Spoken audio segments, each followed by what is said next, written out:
Salut à tous, c'est Clem. Aujourd'hui, on se retrouve pour une nouvelle vidéo et je m'excuse parce que la semaine dernière, il n'y a pas eu de vidéo. Et parfois, je risque aussi de louper des mercredis jusqu'aux grandes vacances en fait. Parce que comme je le répète assez souvent, mes cours me prennent du temps et du coup, forcément, j'ai pas spécialement le temps le week-end de faire les vidéos que je souhaite ou de me cosplay encore moins, donc laisse tomber. Mais bon, je fais ce que je peux et aujourd'hui, je vous reviens avec un petit update lecture où il y a pas mal de mangas. Bon, il y a aussi des romans comme d'habitude. Donc je pense que je vais un petit peu mixer les deux. Donc voilà, on va faire genre un manga, un roman, si ça vous va. De toute façon, vous pouvez pas me répondre, donc... On va commencer par Blue Lock, le tome 18 qui est sorti récemment, hein. C'est un tome que j'ai pas mal apprécié, je lui ai mis 19 sur 20, donc je vous fais pas le pitch de Blue Lock à chaque fois, mais en gros c'est un petit survival game, pardon, plus ou moins dans le milieu du foot, où le but est de former le meilleur attaquant possible, et du coup là on est quand même bien avancé, parce que tome 18 quoi. Et c'était la fin de l'arc précédent, donc on a eu un petit moment entre deux arcs, c'est des moments que j'adore parce que c'est toujours des trucs un peu chill, etc. Ça dure pas longtemps mais c'est mimi et on s'attache encore plus au personnage. Et c'est le début d'un nouvel arc qui m'a l'air fort intéressant, où nos attaquants sont dispatchés entre plusieurs pays, et où on a le comeback d'un personnage qui était parti depuis quelques temps. Donc j'ai hâte de voir la suite, je sais pas quand est-ce qu'elle sort mais je crois que je l'ai précommandée, elle doit sortir peut-être courant mars ou début avril peut-être. En tout cas c'est toujours une masterclass et même si j'aime pas trop le foot, j'adore ces mangas donc je vous les conseille à fond quoi, même si sur cette couverture c'est la meuf là, carrément j'ai même pas retenu son nom. Elle est un peu osef, mais bon écoutez, je pense qu'elle est là pour le fanservice. Ok, on va passer à un roman, c'est Lost to Love You de Ali Hazelwood aux éditions Sphère, donc c'est un livre en anglais auquel j'ai mis 17 sur 20, c'est un petit recueil de 3 nouvelles du coup dans le milieu de la science, comme d'habitude avec Ali Hazelwood. C'est des petites romances toutes mimi, etc.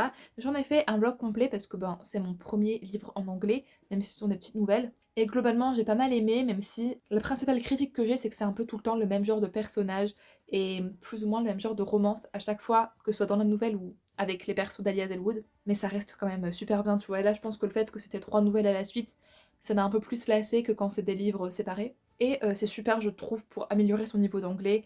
Et un jour peut-être, quand une autre romance me fera craquer en anglais et que je sais qu'elle va pas être traduite spécialement, je foncerai parce que c'est vrai qu'il faut s'entraîner à l'anglais et voilà, pourquoi pas un jour lire plein de nouvelles histoires. En tout cas, je vous conseille d'aller voir ma vidéo quand même parce que j'explique un peu plus. On va repasser avec un manga dont j'ai l'habitude, c'est Orinia, tome 14 de Hero Daisuke Agewara aux éditions de Nobinobi. Ce tome-là, je lui ai mis 16, donc ça reste quand même très bien, mais c'est vrai que 16 pour moi, ça veut dire que ça m'a pas autant plu que les autres. Alors, je vous avoue que je crois que je l'ai lu à belle lurette, genre peut-être même en janvier, donc je me rappelle plus trop de ce qui se passe, je sais juste que c'est bientôt la fin parce que ça se finit au 16e tome, je crois que le tome 15 il sort mi-mars, genre je crois le 20 mars, donc j'ai un petit peu hâte.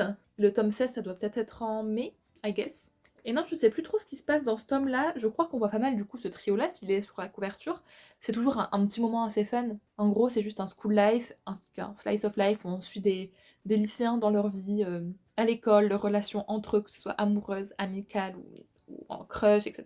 Enfin, c'est mimi, c'est pas prise de tête. J'ai pas vu l'animé, mais en tout cas, le manga est très bon et on se marre bien, quoi. Et le personnage principal féminin, qui s'appelle Ori, ne m'insupporte pas tant que ça. Et ça, c'est un fait assez rare pour être souligné comme un point positif. Ok, on va passer à deux romans qui sont des romans poches. C'est Adopted Love, tome 1 et tome 2 de Gaia Alexia, du coup chez Hugo New Romance. J'ai aussi le tome 3 dans ma pile. J'ai fait une petite pause parce que les deux là, je me les suis enchaînés. Je vais le reprendre d'ici quelques livres, je pense, ne pas avoir trop oublié. Surtout que j'ai l'impression que le tome 2 se finit comme une vraie fin. En tout cas, je vois pas ce qui pourrait être ajouté. Écoutez, je vous tiendrai au courant. En tout cas, abonnez-vous, n'est-ce pas? J'avais mis 17 sur 20 pour le tome 1, j'ai mis 19 pour le tome 2. Alors globalement dans cette histoire, qu'est-ce qu'on va suivre? On va suivre Tigan, donc le mec principal qui est orphelin et qui est un petit peu un bad boy, tu vois, il est tatoué, il est dark, il a des comportements de mec dark, mais surtout en fait il ne parle pas, donc pas qu'il est muet, mais juste il s'enferme dans son mutisme, tu vois, il peut pas parler parce qu'il est un peu trauma par la vie, et il va arriver dans une famille d'accueil un petit peu, et il y a une meuf dans cette famille d'accueil qui est la fille du coup, et elle la trouve vraiment super mimi, et je pense que c'est réciproque, et du coup il va y avoir une romance entre eux. Et Elena, elle a aussi ses propres problèmes, donc en fait c'est tous les deux un petit peu des gens trauma, et la vie est dure, et ils vont... Voilà, bref. Donc j'ai adoré le tome 1, mais encore plus le tome 2, parce qu'en fait le tome 1, il est introductif, mais vous voyez on a le temps de développer le personnage, mais je trouvais le personnage de Elena un petit peu gênant, un petit peu cringe, un petit peu pick me. Et c'est vrai que j'ai du mal avec les personnages féminins comme ça, mais bon, ça m'a pas non plus trop entaché ma lecture. Ceci dit, dans le tome 2, je l'ai beaucoup plus apprécié parce que déjà il se passe un truc un peu hard pour Elena, donc on ne peut que compatir et les réactions qu'elle a en fait, bah, c'est juste logique par rapport à ce qu'elle a vécu, enfin de mon point de vue. Et en fait le fait qu'on avait déjà un tome entier pour apprendre à les connaître, que ce soit Elena ou Tigane, bah on les a d'autant plus appréciés dans ce tome-là où on continue à suivre leur vie. Et j'aime toujours autant Tigane et même les personnages secondaires, ils sont trop attachants. Donc je comprends que ce soit une romance qui plaît et genre qui a fait le buzz fut un temps et qui est un petit peu un classique. Donc j'ai beaucoup aimé, j'ai hâte de lire le tome 3 quand j'aurai le temps et quand j'aurai un petit peu lu d'autres choses. Niveau manga, j'ai fini une série, bon, qui est une série très courte, c'est-à-dire c'est une duologie. C'est L'Attaque des Titans Lost Girls de plein de gens publiés chez Pika Édition. Et ce tome-ci, combien je lui ai mis? Je lui ai mis 16 sur 20. Donc encore une fois, c'est pas mal, j'ai apprécié, mais j'ai préféré le tome 1. En gros, dans cette histoire un petit peu spin-off, dans le tome 1, on suivait Annie, et là on va suivre Mikasa. Et c'est des histoires un petit peu annexes qui n'ont pas grand-chose à voir avec l'Attaque des Titans, enfin, et je pensais que ça allait être différent. Mais en fait, je sais pas comment vous expliquer ce feeling. Dans le tome 1, c'était Annie qui devait résoudre un peu une enquête. Et là, c'est vrai que j'ai pas tout compris et qu'à la fin du tome, j'ai dû aller voir sur internet pour voir est-ce que je suis bête ou est-ce que j'ai loupé quelque chose. Et en fait, j'avais plus ou moins compris, mais il y avait des détails que j'avais omis quand même. Donc là, en fait, on va suivre Mikasa, mais en fait, on la suit quand elle est petite. Et normalement, bon, on sait tous comment ça se goupille quand elle est petite avec les reines, etc. Mais là, ça se goupille pas comme ça. Du coup, je me suis dit, bah merde, c'est que mes souvenirs me font défaut, sauf que, bah non, je peux pas oublier un truc aussi évident. Et bah la fin me laisse un peu perplexe. Donc en gros, cette lecture m'a laissé perplexe. J'ai bien aimé parce que bah, c'était sympa, tu vois, j'étais dedans, j'ai apprécié. Après, c'est vrai que niveau interprétation, je ne l'avais pas à 100%, je l'avais genre à 80%. Après, est-ce que je vous conseille cette mini-série? Bah oui, parce qu'en fait, ça fait revenir dans le mood Attaque des Titans. Et on sait qu'on aime ce mood. Après, à vous de voir, c'est juste de tomes, c'est sympa, ça peaufine la collection. Donc slay. Ok, nouvelle série de livres, je vais parler de Frozen tome 1 et tome 2 de Melissa Delacruz et Michael Johnson chez Albin Michel Louise. Je sais plus si ça existe encore tellement ça date ça. J'ai beaucoup apprécié, je leur ai mis 18 à tous les deux. Et avant de vous résumer cette histoire, je vais vous résumer un petit peu le contexte avec ces livres. Quand j'étais petite, j'abuse, je sais pas trop, je pense que j'étais au collège, je lisais beaucoup. Puis après, j'ai eu une période où j'ai arrêté et là, je m'y suis remise, hein, comme vous le voyez. Et du coup, il y avait ces livres à la bibliothèque de ma ville et je les avais empruntés et j'ai juste le souvenir que j'avais adoré. Sauf que je me rappelle absolument pas l'histoire, vous vous en doutez, après toutes ces années, ça m'est passé à travers. Et du coup, je les avais revus à ma bibliothèque et je m'étais dit, bah, je me souviens avoir adoré, donc je vais pas les emprunter, je vais aller les trouver sur Vinted. Et j'avais trouvé les trois, parce qu'il y a 3 tomes dans cette série, pour vraiment pas cher. Je me suis dit, bon, au pire, ça me plaît pas, tu vois, ça m'avait plu quand j'étais petite. Peut-être là, à mes bientôt 21 ans, ça me plaira plus. Bon, écoutez, est-ce que j'ai encore 14 ans ou est-ce que c'est juste que bah, j'aime bien? Je ne sais pas. Donc dans cette histoire, on va suivre Nat qui vit dans une ville où le monde en fait était un petit peu dévasté par des catastrophes naturelles, ce qui fait que c'est un peu la merde, genre c'est un peu frozen partout. Et elle vit dans l'une des rares villes avec des survivants, et c'est New Vegas, je crois. Oui, voilà, c'est ça, donc t'as des casinos, etc. Et elle est croupière, on dit ça comme ça? Sauf que elle, en fait, elle veut se barrer d'ici, elle veut aller dans un endroit qui s'appelle le Bleu, qui est un genre d'Eldorado, tu vois, un peu caché. Et elle y croit, elle pense que ça existe, sauf que pour aller au Bleu, hein, où ceci dit ce que les gens pensent être le Bleu, il faut qu'elle traverse des contrées, et pour cela, elle a besoin d'un passeur, et le passeur se trouve être Wes. Et vous vous en doutez, ils vont faire un petit bout d'aventure ensemble, et peut-être plus. Et du coup, ok, je reconnais le fait que ce soit très young adulte quand même, et je comprends pourquoi ça m'a plu à 14 ans, parce que les ficelles scénaristiques sont assez simples, les personnages sont pas très poussés, mais suffisamment pour qu'on s'attache à eux. Et leur romance, elle est pas non plus. Elle tombe un peu comme un cheveu sur la soupe, mais pas non plus trop. Il y a quand même suffisamment d'action, c'est-à-dire que les auteurs ont pas eu peur de faire mourir des personnages pendant la série ou de faire arriver des trucs auxquels on s'y attend pas. Donc c'est pas non plus trop convenu, mais c'est vrai qu'au niveau de la romance, c'est un petit peu convenu quand même. Mais en sachant ça, tu vois, enfin, je savais dans quoi je me lançais, que c'était pas une histoire de fou non plus. Bah, j'ai quand même été assez accro, c'est un peu un mot un peu fort. Mais genre j'étais bien dedans, c'était intéressant. Et j'ai hâte de lire le tome 3. Encore une fois, là, je faisais une petite pause de mes séries pour lire autre chose. Mais bon, ça se lit vite, quoi. C'est écrit gros en plus et c'est sympa. Donc j'ai hâte de voir la conclusion parce que je me rappelle absolument plus. On verra bien. Bon, j'avance vite là, j'ai un bon rythme. Franchement, je suis fière de moi. Je vais maintenant vous parler de mangas que j'ai lu en scan parce que oui, il se trouve que j'ai lu énormément de scans ces derniers temps. J'ai ralenti là récemment. C'est-à-dire que j'ai commencé un manga en scan et bah, j'ai pas du tout avancé, il faut vraiment que j'avance. Genre dans le train ou quoi, pourtant c'est facile. Mais vous savez que je ne suis pas très scan, enfin vous savez, peut-être pas. J'aime pas trop lire en scan normalement, je préfère vraiment la sensation du papier.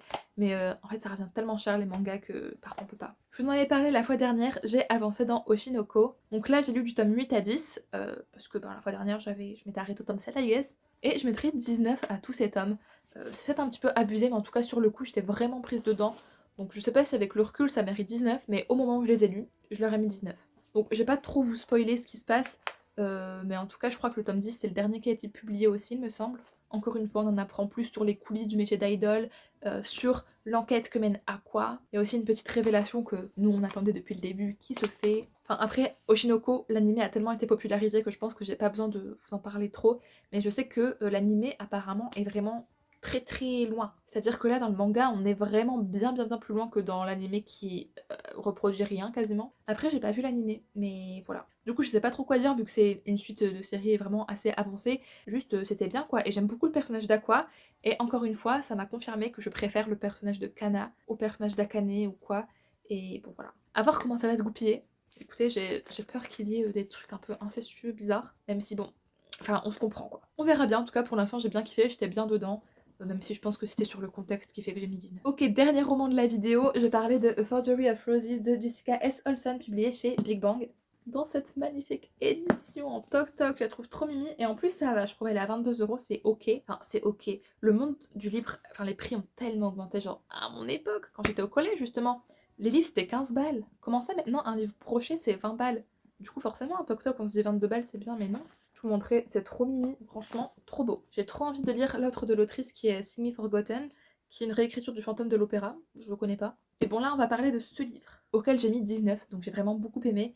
C'est une romantésie, I guess. Donc je lis assez peu de fantasy slash romantasy, même si je consomme beaucoup de contenu à ce propos. Mais c'est vrai que j'essaie d'abord de vider ma palle.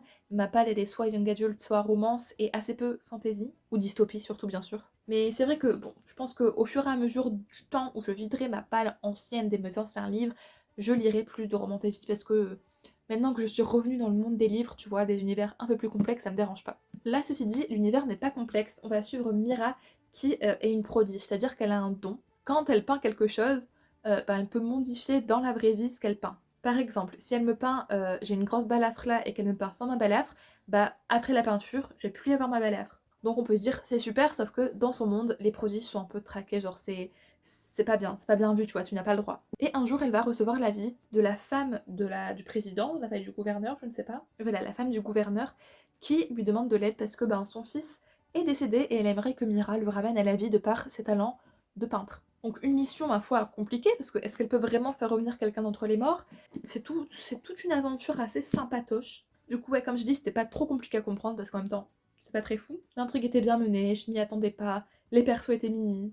Donc vraiment que du positif pour ce livre-là. Alors, je comprends, enfin, je vois qu'on puisse trouver ça un peu simple même, mais vu que je suis pas très habituée, ça m'a pas dérangé, mais en tout cas, rien que pour la beauté du livre, je trouve ça incroyable. Donc je vous le recommande. Et enfin, dernier livre de cette vidéo, et ce sont des mangas que j'ai lus en scan, c'est Time Shadow, tome 1 à 3, auquel j'ai mis 16, 17 et 17. Et donc oui, ça s'améliore au fur et à mesure du temps, et pour vous faire l'histoire globalement. Alors là ça va être compliqué. On va suivre un protagoniste masculin qui revient sur son île natale après avoir emménagé, je crois, à Tokyo, et il revient pour un drame parce que sa bestie de l'époque est malheureusement décédée des suites d'un accident un peu tragique, un peu tragique, genre elle essayé de sauver quelqu'un et puis elle s'est noyée, enfin bref, tout un pataquès. Et en arrivant sur cette île, il va se rendre compte qu'il y a des trucs genre vraiment bizarres. Des histoires un petit peu de doppelganger qui sont en plein des ombres et qui veulent remplacer en fait les humains en les tuant et du coup en prenant leur place dans la vie, etc. Et il va se rendre compte en fait il y a tout un gang comme ça sur cette île, mais qu'est-ce qui se passe? Et son but ça va être de les éradiquer et voilà. Après, je n'en suis qu'au tome 3, donc il y a déjà des prémices de quelques intrigues secondaires qui se lancent, sauf que, comme dit, au tome 3, je ne peux pas en savoir trop. J'ai bien aimé, même s'il y a du fanservice. Bon, après, je suis très sensible au fanservice, genre ça me saoule. Genre vraiment, mettre un perso avec des big boobs et c'est sa personnalité, ça me saoule. Enfin, sa personnalité, non, parce que c'est un perso important, tu vois, mais elle est caractérisée par ça, ça me tend. Mis à part ça, ça m'a l'air très sympa. Le style de dessin est un peu atypique par rapport à ce que j'ai l'habitude de lire en manga. Mais bon, en tout cas, moi, ça me plaît bien.